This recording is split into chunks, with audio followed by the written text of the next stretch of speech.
சமீபத்தில் நீங்கள் பார்த்துக்கலாம் சி ஓட்டர்னு ஒரு கருத்து கணிப்பு வந்துடுது. திமுகவுக்கு அடுத்தபடி திமுக தான் வெற்றி பெறுன்ற ஒரு கருத்தை அவங்க பதிவு செய்கிறாங்க. அதுக்கு அடுத்தபடியாக விஜய்க்கு வந்து அதிக வாக்குகள் இருக்குது அப்படின்ற மாதிரி விஷயத்த முன்னெடுத்தாங்க. அதில் பார்த்தீங்க அப்படின்னா நாம் தமிழ் கட்சி அந்த இடத்துல ஒரு இதில் கூட சேர்க்கலை. அதை எப்படி பார்க்குறீங்க?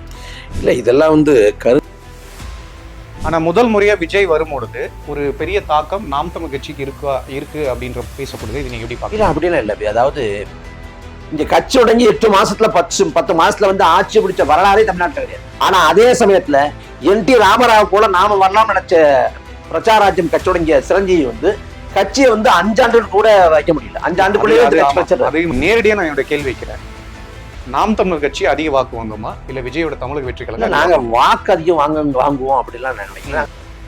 தமிழக வெற்றி கழகத்துக்கு மேல நாம் தமிழர் கட்சி விமர்சனம் வைக்கும் போதும் தமிழக வெற்றி கழகத்துல அவங்க கடந்து போறாங்க. இல்ல, அவங்க வந்து அரசியல் ரீதியா எதிர்கொண்டு பதில் சொல்றதுக்கு அங்க ஆள் கிடையாது. புதியானதுக்கே அரசியல் புரிதல் இல்ல. அவருக்கே வந்து அரசியல் படல. அவர் புதுச்சேரியில வந்து முன்னாள் சட்டமன்ற உறுப்பினர் தலைவருடைய அவரே ஒரு அரசியல் தலைவரா மாறல. அப்ப விஜய் அவருக்கு பிடிக்கக்கூடிய நிர்வாகிகள் அங்க அரசியலாவே சுத்தமா யாரும் ஆகல. நாம் தமிழ் கட்சி வாக்குக்காக நிக்கல, மக்களுக்காக நிக்கல நீங்க சொல்றீங்க. 2009 ஆரம்பிக்கப்பட்டு இயக்கமா ஆரம்பிக்கப்பட்டு 2010 கட்சி அறிவிக்கப்படுது. 2016 லட்சியம் 2021 நிச்சயம் அப்படின்னு அறிவிக்கப்பட்டது. 2016 உருவாக்கும் புதிய அரசியல் வரலாறுன்னு அன்னைக்கு முழக்கங்கள்லாம் வைக்கப்பட்டது. இன்னைக்கு 2024 ஆயிடுச்சு. எப்ப நாம் தமிழர் கட்சி ஆட்சி பிடிக்கும்? கடந்த 4 ஆண்டுகளா திமுக ஆட்சியில் இருக்கு. ஆட்சி எப்படி பாக்குறீங்க? எடப்பாடி பழனிசாமி கொடுத்த ஆட்சியோட நீட்சி தொடர்ச்சி அப்படின்னு பார்க்கலாம். எடப்பாடி பழனிசாமி கொடுத்தது ஒரு கொடுங்கோல் ஆட்சி, ஒரு மோசமான ஆட்சி, ஒரு காட்டாட்சி. சீமான் அவர்கள் ஒரு நேர்காணலில் சமீபத்தில் நான் பார்க்க முடிஞ்சது. ஸ்டாலின் ஆட்சியோட எடப்பாடியோட ஆட்சியே பரவாயில்லன்னு மக்கள் என்கிட்டே சொல்றாங்க. அதுக்கு இவரே பரவாயில்லன்ற மாதிரி ஒரு வார்த்தையை பதிவு செய்யறாங்க. இப்போ நீங்க சொல்லும் போது அது கொஞ்சம் மாற்று கருத்து இல்லை. நாம் தமிழக கட்சியை பொறுத்த வரைக்கும் திமுக வீழ்த்தணுங்கிறது மட்டும் இல்லை, அதிமுகவும் வீழ்த்தணும். இந்த திராவிட கட்சிகள் ரெண்டையும் வீழ்த்தணும். ஒரு எதிரி இல்லை, 2 பேருமே எதிர்த்தாங்க. இப்ப நாம இலக்க நோக்கிய பயணத்துக்கு போயிட்டு இருக்கோம். எடப்பாடி பழனிசாமி முதலமைச்சராக நாங்க கட்சி தொடங்கலையே. எடப்பாடி பழனிசாமி ஒரு மோசமான ஆட்சியாளர் இருந்தா அது என்ன மாற்று கருத்துக்க முடியும்? இப்ப திமுக வீழ்த்திட்டு அதிமுக அமர வச்சுட்டா அதிமுக நல்லாட்சி கொடுத்துருமா? இதுல வந்து நெருக்கடி இருப்பது நாங்க இல்ல, விஜய் தான். விஜய் ஜெயிச்சாலும் பிரச்சனை, தோற்றாலும் பிரச்சனை. விஜய் வந்து வரக்கூடிய சட்டமன்ற தேர்தலில் வந்து கட்சி வெல்லாது. நான் உடைய நம்புறேன், கட்சி வெல்ல வாய்ப்பு இல்லை. அதிகபட்சம் மிஞ்சி போனா விஜய்க்கு அவர் பேச்சுங்கிறது திரைப்படம் போலதான் தோணும். மற்றபடி அவருக்கான சுயமா சிந்திச்சு ஒரு கருத்து சொல்றதுக்கான ஆற்றல் இல்லை. அப்ப கட்டாயம் வந்து அமலப்பட்டுவார். அதனால அவருக்கு ஒண்ணுமே கிடையாது. அவர்கிட்ட வந்து ஒரு பிராய்லர் கோடி போல எதுவுமே இல்லை அவர்கிட்ட. டிஎன் நியூஸ் டுடே நேயர்களுக்கு வணக்கம். இது மக்கள் கேள்வி நிகழ்ச்சி. நான் சமுத்திரம் யுவராஜ். இன்னைக்கு நம்மளோட நாம் தமிழ் கட்சியினுடைய மாநில இளைஞர் வாசலை ஒருங்கிணைப்பாளர் இடுமானம் காட்டி நம்மளோட இணைஞ்சிருக்கார். அவர் வரவேற்போம். வணக்கம். வணக்கம். நல்லா இருக்கீங்களா? 2026 தேர்தல் களம் சூடுபிடிக்க ஆரம்பிச்சிருக்கு. கூட்டணி கணக்கில் ஒரு பக்கமா எல்லா கட்சிகளும் பேச ஆரம்பிச்சிருக்காங்க. நாம் தமிழர் கட்சியோட நிலைப்பாடு என்ன? எப்படி பயணிக்க போறாங்க? ஏற்கனவே அறிவிச்சதுதான். 2016, 2019, 2021, 2024 இந்த 4 பொது தேர்தலில் என்ன நிலைப்பாடோ அதுதான் இதுலயும் நினைச்சுதான் நினைச்சு போட்டி போடுறோம். சரி பாதி பெண்களுக்கு வாய்ப்பு தர்றோம். அவ்வளவுதான். மற்றபடி புதுசா ஒரு நிலைப்பாடு தனித்து போட்டி அப்படின்றதுல நாம் தமிழ் கட்சி உறுதியா இருக்கு. அதே விஷயம்தான். இப்போ 8% வாக்கு வாங்கி இருக்கு நாம் தமிழர் கட்சி. ஒரு அங்கீகரிக்கப்பட்ட கட்சியாகவும் இருக்கு. இந்த இடத்துல தேர்தல் கூட்டணி எல்லாரும் பேசிட்டு இருக்கப்போ நாம் தமிழர் கட்சியை வந்து ஒரு பொருட்டாவே பார்க்கலன்ற மாதிரியான ஒரு விஷயங்கள் இருக்கு. சமீபத்தில் நீங்க பார்த்துக்கலாம் சி ஓட்டர்னு ஒரு கருத்து கணிப்பு வந்துருது. திமுகவுக்கு அடுத்தபடி திமுக தான் வெற்றி பெறுன்ற ஒரு கருத்தை அவங்க பதிவு செய்கிறாங்க. அதுக்கு அடுத்தபடியா விஜய்க்கு வந்து அதிக வாக்குகள் இருக்கு அப்படின்ற மாதிரி விஷயத்த முன்னெடுக்கிறாங்க. அதுல பாத்தீங்க அப்படின்னா நாம் தமிழ் கட்சி அந்த இடத்துல ஒரு இதுல கூட சேர்க்கல. அதை எப்படி பாக்குறீங்க? இல்ல, இதெல்லாம் வந்து கருத்து கணிப்புங்கிறத விட கருத்து உருவாக்கம் அப்படின்னா சரியா இருக்கும். மக்கள் மத்தியில் நம்ப வைக்கிறாங்க. இவங்களுக்கு செல்வாக்கு இருக்கு, இவங்களுக்கு வந்து பெரிய அளவுல வாக்கு இருக்கு அப்படின்னு நம்ப வைப்பதற்கான வேலை தான். இதே சி ஓட்டர் தான் கமலஹாசனுக்கு 7 விழுக்காடு வாக்கு இருக்கு அப்படின்னாங்க. ஆனா 2 விழுக்காடு வாக்குகளை தான் பெற்றாரு. நாம் தமிழர் கட்சியை பொறுத்த வரைக்கும் இது போன்ற ஊடக புறக்கணிப்பெல்லாம் நிறைய நடந்திருக்கு. 2010 கட்சி தொடங்கப்பட்ட காலம் தொட்டு 2025 இப்ப வரைக்குமே. இதுல வந்து தொடக்கத்துல வந்து நாம் தமிழர் கட்சினே சொல்ல மாட்டாங்க, நாம் தமிழர் இயக்கம்னு பதிவு பண்ணுவாங்க. அதுக்கு முன்னாடி நாம் தமிழர் கட்சியா மாறின பிறகு கூட தேர்தலில் 16 போட்டி போட்டப்ப 16 பல இடங்கள்ல வந்து நாம் தமிழர் கட்சி போட்டி போற செய்தியே சொல்லல. விஜயகாந்த் தலைமையிலான மக்கள கூட்டணி அன்னைக்கு வந்து களம் கண்ட போது நாமும் தனிச்சு போட்டிட்டோம். அப்படி ஊடக இருட்டடிப்பு, ஊடக அந்த சர்வாதிகாரம் வந்து தொடர்ச்சியா செய்யப்பட்டு வந்துச்சு. அதுல வந்து இதுவும் அதோட தொடர்ச்சி, அதோட நீட்சி அப்படிதான் அதை பார்க்கணும். அதுல வந்து நாம் தமிழர் கட்சி இருக்கக்கூடிய வாய்ப்புங்கிறது, நாம் தமிழர் கட்சி யாரோட தலைமையேற்றும் போக முடியாது. நாம் தமிழர் கட்சியோட தலைமையேற்று தத்துவத்தை ஏற்றுக்கொண்டு ஒரு கட்சி வருது அப்படின்னா நாம அவங்கள செருப்பது குறித்து ஆலோசிக்கலாம், பரிசீலனை பண்ணலாம். நாம இன்னொரு கட்சி தலைமையேற்று போறதுக்கு வாய்ப்பு இல்லை. அதுல வந்து இந்த கட்சி நாம் தமிழர் கட்சியை பொருட்டாக்குறது, அந்த கட்சி பொருட்டாக்குறது இல்லை, அதை பத்தி எல்லாம் கவலை இல்லை. மக்கள் வந்து நாம் தமிழர் கட்சி விரும்புறாங்க. விரும்பிதான் நாம் தமிழர் கட்சி 8 விழுக்காடு வாக்குகளை பெற்றிருக்கு. இந்த 8 விழுக்காடு வாக்குகளை பெற்று மாநில கட்சியை அங்கீகரிக்கப்படுற இந்த நிலையை எட்டுறதுக்கு விடுதலை சிறுத்தைகள் வந்து 4 நூற்றாண்டுகளை போராட்டம் செஞ்சாங்க. 4 நூற்றாண்டுகள போராட்டத்துக்கு பிறகு கூட திமுகவுடைய தயவுல தான் அவங்க இந்த நிலையை எட்டுறாங்க. ஆனா நாம் தமிழர் கட்சி வாக்கு காசு கொடுக்காம, எந்த கட்சியோட துணை இல்லாம 2016 களம் கண்டோம். 2024 நம்ம அங்கீகரிக்கப்பட்ட கட்சியா 8 ஆண்டுகள்ல ஆயிட்டோம். இப்ப வந்து இந்த தேர்தல் களத்துல பொறுத்த வரைக்கும் ஒரு சட்டமன்ற தொகுதிக்கு 40 லட்சம் செலவு போடலாம், ஒரு பாராளுமன்ற தொகுதிக்கு 70 லட்சம் செலவு போடலாம். இதான் தேர்தல் ஆணையம் வச்சிருக்க உச்சபட்ச வரம்பு. அதுக்கு மேல செலவு பண்ணக்கூடாது. அதுக்கு மேல செலவு பண்ணா அது முறைகேடு, அது வந்து நிர்வாக சீர்கேடு அப்படின்னு சொல்லலாம். நாம் தமிழர் கட்சியை பொறுத்த வரைக்கும் இந்த 40 லட்சம் கூட செலவு பண்ணாதான் பெரும்பான்மையா. அதே போல பாராளுமன்ற தொகுதியில 70 லட்சம்னா 20 லட்சம் கூட பல இடங்களில் செலவு பண்ணல. ஆனால் நாம் தமிழர் கட்சி வந்து வாக்களை பெறுது. இப்படி வந்து வாக்கு காசு தர்றாங்க. இன்னைக்கு வெளிப்படையா காசு கொடுத்துருக்காங்க. ஒரு சட்டமன்ற தொகுதி, பாராளுமன்ற தொகுதிலாம் கோடிகள்லாம் செலவு பண்றாங்க. ஆனா நாம் தமிழர் கட்சி லட்சங்களை கூட செலவு பண்ணல. வெறும் கருத்துக்களை விதைச்சு, தொண்டறிக்கை கொடுத்து, மக்கள் மத்தியில தொடர்ச்சியா பேசி, மக்களை சந்திச்சு, மக்களோட நன்மதிப்பை பெற்று, நம்பிக்கையை பெற்று அப்படிதான் வாக்களை பெற்று வருது. 2016 1.1, 2019 4, ஏறக்குறைய 4, 2021 ஏறக்குறைய 7, 2024 8க்கு மேல. அப்ப ஒரு கட்சி வெற்றி பெறாம 4 பொது தேர்தல கடந்து வருது, வெற்றியே பெறல. ஒரு சட்டமன்ற உறுப்பினரையோ பாராளுமன்ற உறுப்பினரையோ பெறல. ஆனா வந்து கட்சி நாளுக்கு நாள் வளருது, செல்வாக்கு பெருக்குது, வாக்கு விழுக்காடு உயர்ந்து கொண்டே இருக்கு. அப்படின்னா தேர்தல் இலக்கணத்துக்கே மாறானது. எந்த ஒரு கட்சியும் தோல்வி அடைஞ்ச கட்சி வந்து வளராது. கட்சி தோல்வி அடைஞ்சுன்னா முடிஞ்சு கதை. ஆனா நாம் தமிழர் கட்சி வளருதுன்னா நாம் தமிழர் கட்சியின் நன்மதிப்பை, நம்பகத்தன்மையை இழக்கல, தக்க வச்சிருக்கு. கடந்த காலத்துல மாற்றுன்னு பேசிய விஜயகாந்தா இருக்கட்டும், விஜயகாந்த், கமலஹாசன், வைகோ எல்லாமே ஒரு காலகட்டத்துக்கு பிறகு அவங்க சமரசம் பண்ணிட்டாங்க. தொடக்கத்துல ஜெயலலிதா மேல வந்து ஊழல் ராணி அப்படின்னு விமர்சிச்ச வைகோ, 2 பேருக்கும் மாற்றுன்னு தொடங்கின வைகோ அதிமுக போனாரு, பிறகு திமுகவையும் போனாரு. அதே போல 2004, 2005 காலகட்டத்துல வந்த விஜயகாந்த் வந்து 2006 சட்டமன்ற தேர்தல், 2009 பாராளுமன்ற தேர்தல், 2 தேர்தல் தனிச்சு போட்டிட்டார். மக்களுடன் தெய்வத்தோடும் கூட்டணினார். 2011 வந்து அதிமுக போனாரு. 2016 வந்து இவர் ஒரு அணி அமைச்சாரு. 2019 மறுபடியும் அதிமுக போனாரு, திமுகவோட பேரம் பேசினாரு. இப்படி வந்து நம்பகத்தன்மை இழந்துட்டாங்க. விஜயகாந்த் நம்பகத்தன்மை இழந்தாரு. கமலஹாசன் 2018 வந்து சரிதான், அவரு இழந்துட்டாரு. இப்ப நமக்கு இருக்கக்கூடிய வாய்ப்பு, நாம யார் தலைமை ஏற்று போறதுக்கு வாய்ப்பு இல்லை. நம்ம தலைமை ஏற்று வர்றாங்கன்னா நாம மேற்கொண்டு அதை பத்தி யோசிக்கலாம். இல்ல சரிதான். இப்ப நீங்க சொல்லும்போது கமல்ஹாசன் 7% வாக்குகள் ஊடகங்கள் சொல்லிச்சு, 2% வாக்குகள் அப்படின்னு. 2019 தேர்தலில் தான் கமலஹாசன் முதல்ல களம் காண்றார். ஏறத்தாழ அன்னைக்கு நாம் தமிழர் கட்சி ஒரு டஃப் ஃபைட் இருந்தது. சில புள்ளி சதவீதங்களில் தான் நாம் தமிழரோட கமலஹாசனோட கட்சி வாக்குகள் குறைவாக தான் பெற்றிருந்தது. ஆனால் டஃப் ஃபைட் இருந்தது. அதுக்கு பிறகு அவர் கொஞ்சம் வாக்குகள் சரிஞ்சதெல்லாம் நம்ம பார்க்க முடியுது. ஆனால் இங்கே பார்க்கும்போது இது வரைக்கும் நாம் தமிழர் கட்சிக்கு அப்படி ஒரு அகெயின்ஸ்டா போட்டியாக யாரை நீங்கள் பார்த்தீங்க? இது வரைக்கும் காலத்தில் நீங்கள் பேசுன அந்த கிளீன் பாலிடிக்ஸ் உங்களுக்கு வந்து பெருசா அப்போனன்ட் இல்லாத மாதிரி இருந்தது. ஆனா முதல் முறையா விஜய் வரும்பொழுது ஒரு பெரிய தாக்கம் நாம் தமிழ் கட்சிக்கு இருக்கு அப்படின்ற பேசப்படுது. இது நீங்க எப்படி பாக்கல? அப்படிலாம் இல்ல. அதாவது விஜய் கூட இன்னைக்கு வரைக்குமே விஜய் கட்சி தொடங்கி ஓராண்டு ஆயிடுச்சு. விஜய் வந்து இன்னமும் ஒரு பேசப்படுற அளவுக்கு அரசியல்வாதியா, ஒரு அரசியல் தலைவரா உருவாகல. விஜயகாந்த் 2004, 2005 காலகட்டத்துல வந்தாரு, பெரிய அளவுல பேசப்பட்டுச்சு. அந்த விஜயகாந்த் வந்து 2 தேர்தல், 2006, 2009 2 தேர்தல் எதிர்கொண்டுட்டு 2006, 2009, 2011 அவர் கூட்டணி போறாரு. 16 வந்து அவர் தலைமையில கூட்டணி அமையுது. அப்ப அன்னைக்கு விஜயகாந்த் தலைமையில மக்களை கூட்டணி வர்றாரு, பெரிய தலைவரா பார்க்கப்பட்டு எதிர்கட்சி தலைவரா இருந்தார்.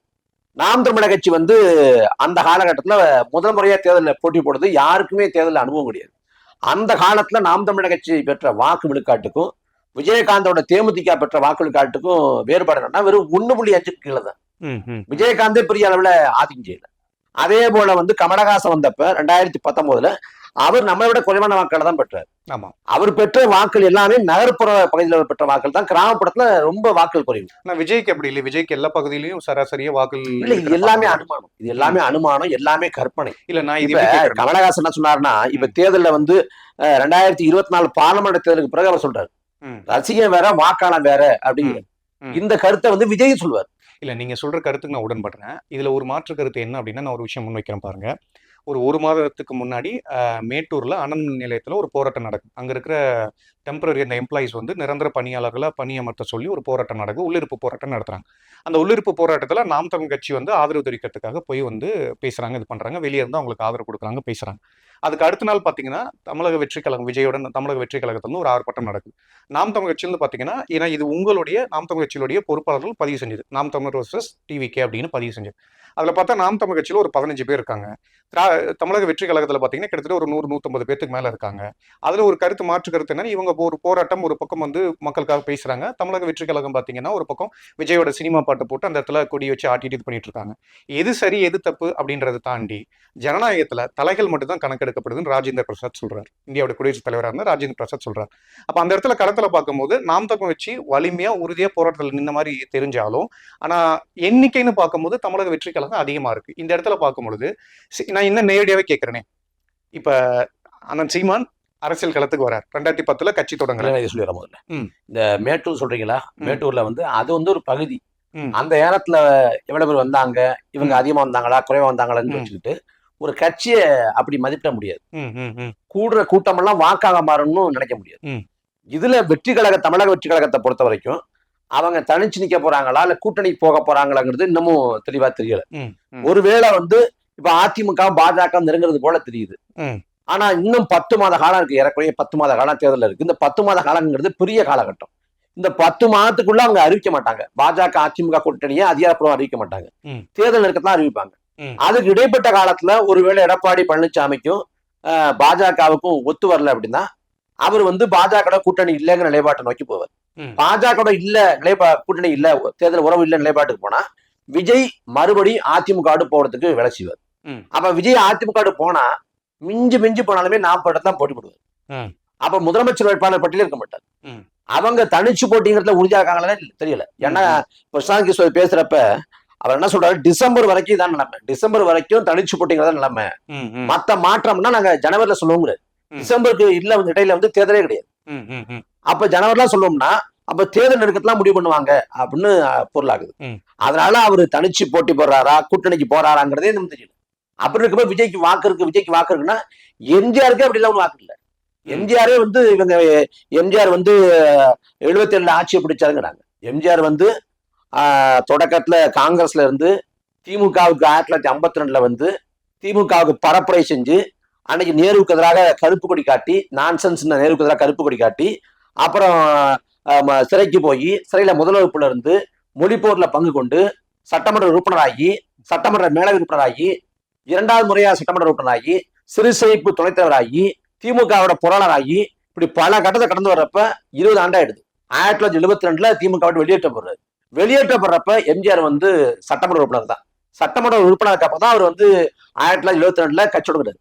கட்சி தொடங்கி அவர் 5 ஆண்டு கழிச்சு தான் ஆட்சியை பிடிக்கிறாரு. இடைப்பட்ட காலத்துல திண்டுக்கல் இடைத்தேர்தல மாயத்தேவர் வெற்றி பெறாரு, புதுச்சேரி சட்டமன்ற தேர்தலில் அதிமுக ஆட்சியை பிடிக்குது. இதுல அவர் எவ்வளவு இடங்கள்ல வெற்றி பெற்றாரு அப்படின்னு பார்த்தா, விஜய் போல வந்து எம்ஜிஆர் வந்து திடீர்னு அரசியல் குதிக்கல, அரசியல் தொடர்ச்சியா இருந்தாரு.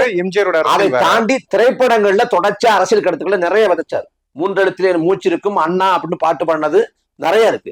அப்படி இருந்தும் 1977 அவர் கூட்டணி அமைச்சு தமிழ்நாடு முழுக்க பரப்புரை செஞ்சு அவர் பெற்ற வெற்றிங்கிறது ஒட்டுமொத்தமா அதிமுக கூட்டணி பெற்ற எண்ணிக்கைங்கிறது வெறும் 144 தான்.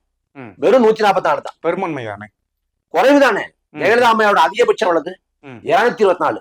91 224 இடங்கள் வெற்றி பெறாங்க. இல்ல அன்னைக்கு சூழல் வேற, அது 90 சூழல் எல்லாமே களச்சூழல் வேற, புறச்சூழல் வேற, அதெல்லாம் ஒத்துக்கிறேன்.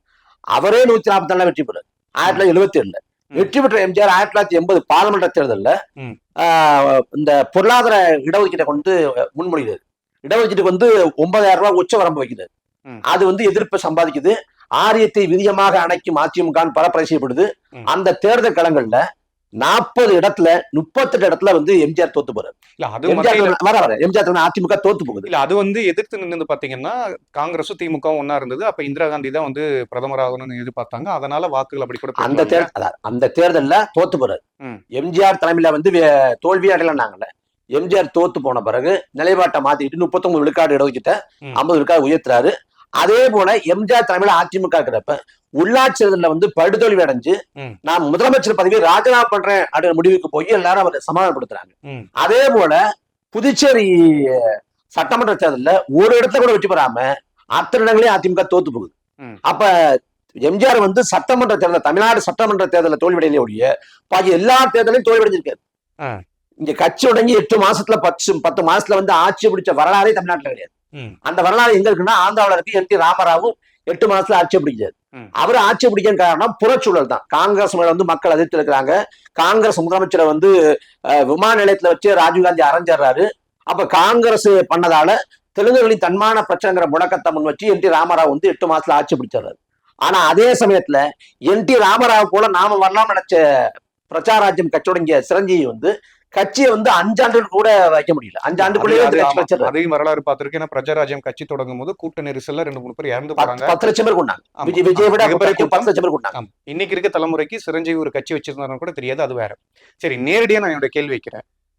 நாம் தமிழர் கட்சி அதிக வாக்கு வாங்குமா இல்ல விஜயோட தமிழக வெற்றி கழகம்? நாங்க வாக்கு அதிகம் வாங்குவோம் அப்படிலாம் நான் நினைக்கிறேன். நாங்க வெற்றி பெறுவோம்னு நினைக்கிறோம். அதுக்கு தான் உழைக்கிறோம். எங்களுக்கு போட்டியே தமிழக வெற்றி கழகம் இல்லைன்னு சொல்றோம். போட்டியே தமிழக வெற்றி கழகம் இல்ல. அவங்க பாவிக்கல. இல்ல அவங்களும் அதான் சொல்றாங்க. விஜய் அவர்கள் சமீபத்தில் ஒரு மேடையில பேசும்போது இனிமே திமுகவுக்கும் தமிழக வெற்றி கழகம் தான் போட்டி சொன்னார்ல. அந்த பேச்சே வந்து அதிமுகவோட கூட்டணி இல்லைன்னு தெரிஞ்ச பிறகு வழியெல்லாம் பேசின பேச்சுதான். அதிமுகவுக்கும் தாவேக்காவுக்கும் தான் போட்டினா களத்துல அப்படி இருக்கா? களத்துல மக்கள்கிட்ட அந்த அளவுக்கு சேர்ந்திருக்கா? மக்கள்கிட்ட போய் கேட்டா வந்து தமிழக வெற்றி கழகம்னு கிராமப்புறத்துல கேட்டா தெரியுமா? அப்படிலாம் ஒண்ணு இல்லையே. அந்த அளவுக்கு கட்சியோட கட்டுமானம் இருக்காங்கன்னா கட்சியோட கட்டுமானம் இல்ல, கட்சியோட கட்டமைப்பு இல்ல. அதே போல 214 இடங்கள்ல விஜய் ஒருவேளை போட்டி போட வச்சா கூட பல இடங்கள்ல வேட்புமனு தாக்கல் பண்றப்ப நிராகரிக்கப்பட்டுரும். அந்த அளவுக்கு அரசியல் புரிதல் தான் இருக்கு. இன்னைக்கு இருக்கக்கூடிய விஜய் இப்படி இருக்கக்கூடிய கட்டமைப்பை வைத்துக் கொண்டு ஒரு தேர்தல் எதிர்கொள்ளவே முடியாது.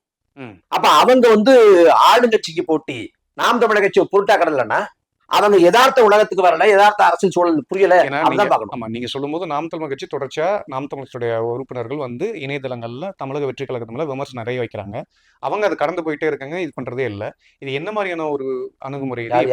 இல்ல தமிழக வெற்றி கழகத்துக்கு மேல நாம் தமிழக கட்சி விமர்சனம் வைக்கும் போதும் தமிழக வெற்றி கழகத்துல அவங்க கடந்து போறாங்க இல்ல. அவங்க வந்து அரசியல் ரீதியா எதிர்கொண்டு பதில் சொல்றதுக்கு அங்க ஆள் கிடையாது. அங்க வந்து அரசியல் ரீதியா பேசுவதற்கு ஆள் கிடையாது. அவங்க வந்து இன்னும் ரசிகர் மன்றமா தான் இருக்காங்களே ஒழிய விஜயே இன்னும் அரசியல் மேடைகளை வந்து திரைத்துறையில வசனம் பேசுற மாதிரி பேசாரே ஒழிய ஒரு அரசியல் மேடைக்கான பேச்சோ அதுக்கான தயாரிப்போ எதுவுமே இல்லை. ஒரு கட்சி தொடங்கி ஓராண்டு ஆயிடுச்சு. ஓராண்டு கழித்து தான் கட்சி தலைவரோட பேரை சொல்றாரு. ஸ்டாலின் இப்ப சொல்றாரு, மோடின்னு இப்பதான் சொல்றாரு. அதை நெருக்கடி கொடுத்து அழுத்தம் கொடுத்த பிறகு கேள்வியா கட்ட பிறகுதான் திமுக, பாஜக, ஸ்டாலின், மோடி அப்படின்னு பேசுறாரு.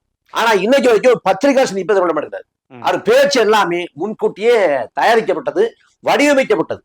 அப்ப வந்து ஒரு பத்திரிகா சந்திப்புல எதிர்கொண்டு கேள்விக்கு பஸ் வரானா வாய்ப்பு இல்லை. இப்ப வந்து முச்சியானந்த் கிட்ட வந்து இந்த வக்பூர் சாரி வக்குபாரிய சட்ட திருத்தம் குறித்து கேள்வி எழுப்புறாங்க. எதனால எதுக்குறீங்க அப்படிங்கிறாங்க. அப்ப பாஜக பண்ற இந்த இஸ்லாமிய மத வெறுப்பு நடவடிக்கைகளை பட்டியல் போடலாம். இல்ல இதுல இந்த மாதிரி பாதகமான அம்சங்கள் இருக்கு அப்படின்னு குறிப்பிட்டு சொல்லலாம். இல்லையா அவர் வந்து இந்த திட்டமே இவ்வாறு ஆபத்தானது அப்படின்னு விடைக்கு சொல்லலாம். எதுவுமே சொல்லல. கடைசியா வந்து ஒரு பாயிண்ட் சொல்லுங்க, ஒரே ஒரு பாயிண்ட் சொல்லுங்கிறப்ப கூட அவரால் சொல்ல முடியல. ஏன்னா அப்படித்தான் புசியானதுக்கே அரசியல் புரிதல் இல்லை. அவருக்கே வந்து அரசியல் படல. அவர் புதுச்சேரியில வந்து முன்னாள் சட்டமன்ற உறுப்பினர் தலைவருடைய அவரே ஒரு அரசியல் தலைவரா மாறல. அப்ப விஜய் அவருக்கு பிடிக்கக்கூடிய நிர்வாகிகள் அங்க அரசியலாவே சுத்தமா யாரும் ஆகல. அவங்க ஊடகங்கள் கொடுக்கக்கூடிய அதீதமான ஊடக வெளிச்சம் அதை வச்சுதான் ஓராண்டா வண்டி ஓடிக்கிட்டு இருக்க பெருசா முக்கியத்துவம் கொடுத்து பேசலாம் ஒண்ணு இல்லை. சரி, அப்போ நாம் தமிழ் கட்சி வாக்குக்காக நிக்கல, மக்களுக்காக நிக்கிறீங்க சொல்றீங்க. 2009 ஆரம்பிக்கப்பட்டு இயக்கமா ஆரம்பிக்கப்பட்டு 2010 கட்சி அறிவிக்கப்படுது. 2016 லட்சியம், 2021 நிச்சயம் அப்படின்னு அறிவிக்கப்பட்டது. 2016 உருவாக்கும் புதிய அரசியல் வரலாறுன்னு அன்னைக்கு முழக்கங்கள்லாம் வைக்கப்பட்டது. இன்னைக்கு 2024 ஆயிடுச்சு. எப்ப நாம் தமிழர் கட்சி ஆட்சி பிடிக்கும்? 2026 ஆட்சி பிடிப்பதற்கு தான் வேலை செய்யறோம். பேரறிஞர் அண்ணா அவர்கள் வந்து 49 கட்சி தொடங்கி 67 ஆட்சி பிடிக்கிறார். 67 ஆட்சி பிடிப்பாருன்னு அவரே நம்பல. ஏன்னா அந்த 67 தேர்தல் களத்துல வந்து முதலமைச்சர் வேட்பாளர் இல்லாம தான் தேர்தல் எதிர்கொண்டுச்சு திமுக. அன்னைக்கு தென் சென்னை பாராளுமன்ற தொகுதிக்கு தான் அண்ணா போட்டி போட்டிட்டாரு. அதுக்கு அந்த சமயத்துல வந்து தேர்தல் முடிவுகள் வருது, வானொலியில கேட்டு இருக்காங்க. கேட்கிறப்ப அண்ணாவோட முகம் வந்து சோகமா மாறுது. அப்ப அண்ணா கேட்கிறப்ப நம்ம இன்னும் பல காலம் பயணப்பட்டு பக்குவப்பட்டு போராடிய பிறகு நம்ம ஆட்சியை பெற்றுக்கலாம், குறுகிய காலத்துல ஆட்சியை பெற்றோம் அப்படின்னாரு. ஆனா 18 ஆண்டு ஆயிடுச்சு, ஏறக்குறைய 4 நூற்றாண்டு காலம். அதையே குறுகிய காலகட்டம்னாரு. நாம் தமிழக கட்சி வந்து 2016 நம்ம தேர்தல் கிழமே கண்டோம். 16 கண்டோம், இது 25 இருக்கும். ஒரு 9 ஆண்டு காலம் தான். அப்ப இந்த காலகட்டமே குறுகிய காலகட்டம் தான். ஆனாலும் வரக்கூடிய 2026 நாங்க ஆட்சி பிடிப்பதற்கு தான் வேலை செய்யறோம். ஆட்சி அதிகாரத்தை நோக்கி தான் பயணப்படுறோம். நீங்க ஆட்சி பிடிப்பீங்க அப்படின்னு ஒரு விஷயத்த பதிவு செய்றீங்க. ஒரு பக்கம் கட்சியிலேருந்து ஒரு கூட்டம் வெளியே போற மாதிரி இருக்கு. இப்போ ஒரு கட்சியில ஒரு கூட்டம் வெளியே போனவங்களும் உள்ள வர மாதிரி இருக்கு. என்னதான் நடக்குது கட்சிக்குள்ள? கட்சி விட்டு வெளியேறது, கட்சியில சேர்றது, இது வந்து ஒரு இயக்கத்துக்கான இயல்பான ஒரு நடைமுறை தான். எல்லா இயக்கங்களையும் நடக்கும். கட்சி விட்டு வெளியேறுவாங்க, சில பேர் உள்ள வருவாங்க. 10 பேர் வெளில போறாங்க அப்படின்னா 100 பேர் உள்ள வருவாங்க. நாம் தமிழர் கட்சியை பொறுத்தவரைக்கும் நாம் தமிழர் கட்சியில 2010, 11, 12 11, 12 தொடர்ச்சி அந்த காலகட்டங்கள்ல கட்சி விட்டு வெளியேறாங்க. வெளியேறி தனி இயக்கம் காணுவாங்க, இல்ல புதிய இயக்கங்களை பயணிப்பாங்க. அது இயல்பான ஒண்ணுதான். ஆனா இங்க 4 பேர் போறாங்கன்னா 40 பேர் உள்ள வர்றாங்க. இப்ப ஒரு 3-4 மாசமா வந்து ஊடகங்கள், குறிப்பாக திமுகவோட கட்டுப்பாடு இருக்கக்கூடிய ஊடகங்கள் வந்து ஒரு கருத்து அடைஞ்சிறாங்க. 8 விழுக்காடு வாக்களை நாம் தமிழர் கட்சி வந்து பெற்றுச்சு. இதுக்கு மேல நாம் தமிழர் கட்சி வளர்ந்துடக்கூடாது, உயர்ந்துடக்கூடாது. அப்ப நாம் தமிழர் கட்சியை காலி பண்ணிடணும். அவங்க கூட்டணி போவாங்கன்னா போக மாட்டாங்க. அப்ப தனிச்சுதான் போட்டி போடுறாங்க. அப்ப நம்பகத்தன்மையை காலி பண்ணணும். அப்ப அந்த கட்சியோட தலைவரோட அந்த பிம்பத்தை உடைக்க தனிநபர் தாக்குதல், அவதூறு பரப்புரை, கட்சியில யாருமே இல்ல, கூட்டாரம் காலி ஆகுது, எல்லாரும் வெளியேறாங்க அப்படிதான் தோற்றம். கட்சியில வந்து தினந்தோறும் அறிவிப்புகள் விடுது. இந்த தொகுதிக்கு பொறுப்பாளர் அறிவிக்கப்பட்டாங்க, அந்த மாவட்டத்துக்கு பொறுப்பாளர் அறிவிக்கப்பட்டாங்க, மாநில ஒருங்கிணைப்பாளர் அறிவிக்கப்பட்டாங்க அப்படின்னு வருது. அது ஊடகங்களும் செய்தியாகிறது இல்லை. நாம் தமிழர் கட்சியோட மாநில ஒருங்கிணைப்பாளராக இவர் அறிவிக்கப்பட்டார், செய்தியாகிறது இல்லை.